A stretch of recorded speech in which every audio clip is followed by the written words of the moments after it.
Welcome back, football fans. If you thought the beautiful game was about to get even better, think again. Today, we're diving deep into the new Champions League system and why it might just spell disaster for FIFA and the entire football ecosystem as we know it. Stick around, because what we uncover might just shock you.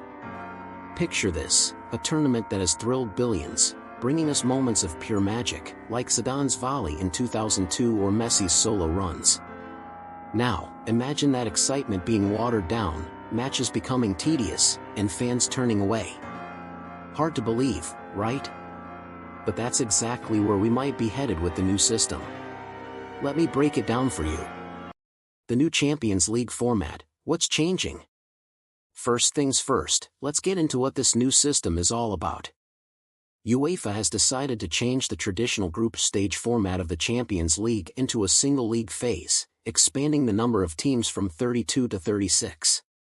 This new model will adopt the so-called Swiss system, where each team plays 10 games against different opponents, and the top 8 teams qualify directly for the knockout stage. Sounds like more football, more fun, right?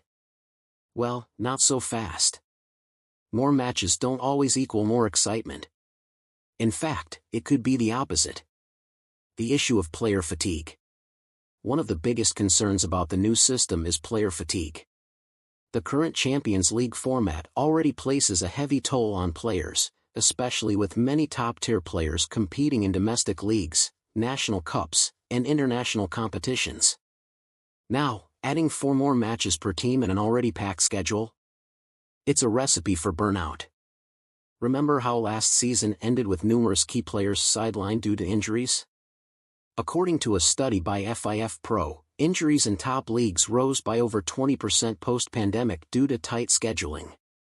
With this change, we could be looking at an even higher toll on players' bodies, reducing the quality of football and increasing the risk of long-term health issues for athletes. Players threatening to strike. This rising burden is causing unrest among players, many of whom are already voicing concerns about the relentless schedule. Some are even threatening to strike if reforms aren't made to protect their well-being. After all, while fans want more matches, there's a tipping point, and players have made it clear that their health cannot be sacrificed for financial gain. A potential strike could disrupt the entire football calendar, sending shockwaves through both domestic leagues and European competitions. Dilution of quality and excitement. Let's be real, not every Champions League match is a nail-biter. Some games are must-watch, while others, not so much. By expanding the number of teams and games, UEFA risks diluting the quality of these matches. More teams, especially from lower-tier leagues, will make the competition less elite. For instance, in the current format, we get those high-stakes, do-or-die group stage matches that make every game count. But in this new format, some games could end up being mere formalities, where top teams cruise through with little to no challenge. Fans don't want to watch dead rubbers, they want drama, they want suspense, they want those heart-stopping moments. Impact on smaller leagues and clubs.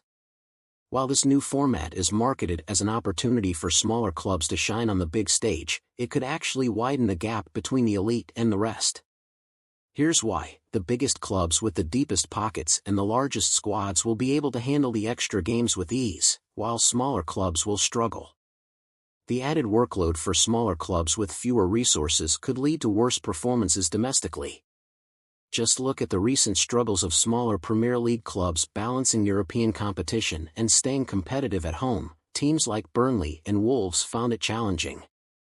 This imbalance could see the rich getting richer, while smaller teams are left fighting just to stay afloat. Fan backlash and viewer fatigue. Let's talk about the fans for a second, because football is nothing without them. One of the biggest criticisms of this change is that it could lead to viewer fatigue. We already see it with international breaks and endless fixture lists. People simply stop watching.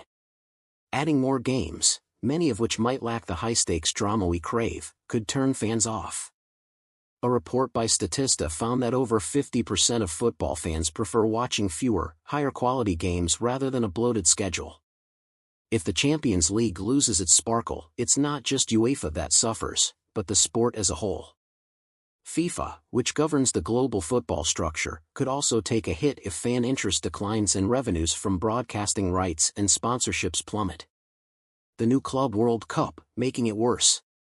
As if the expanded Champions League wasn't enough, the introduction of a new 32-team Club World Cup is only adding fuel to the fire. FIFA's decision to hold this massive tournament every 4 years is seen by many as another cash grab, further crowding the football calendar. With this additional competition, elite clubs will be stretched even thinner, leading to even more fatigue, and potentially, injuries. The Players' Union has been vocal in criticizing this, warning that the combination of both the new Champions League and the Club World Cup could be a breaking point. Perez and the Super League, waiting in the wings. And in the midst of all this, there's a familiar face waiting to pounce on any cracks in FIFA's system, Florentino Perez.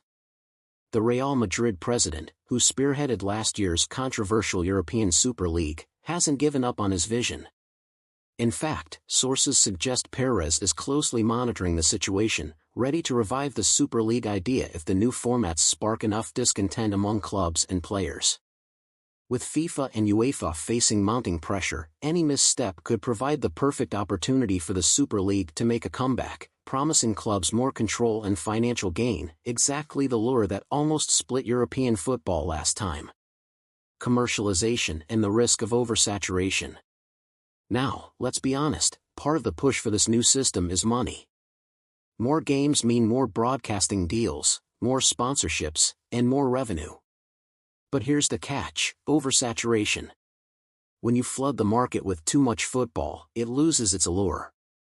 Take, for example, the Super League debacle last year. Fans revolted against what they saw as a clear attempt to prioritize profit over the spirit of the game. While the new Champions League format isn't quite as controversial, it could still risk alienating the core fanbase if it's perceived as a cash grab rather than an effort to improve the sport. So, will the new Champions League system, the expanded Club World Cup, and possibly a revived Super League be the revolutions UEFA and FIFA hope for, or will they backfire and lead to disaster? Only time will tell, but one thing's for sure: the risks are high. From player fatigue to fan backlash, the future of football could be at stake. Let us know in the comments what you think about this new format. Will it elevate the game or tarnish its legacy?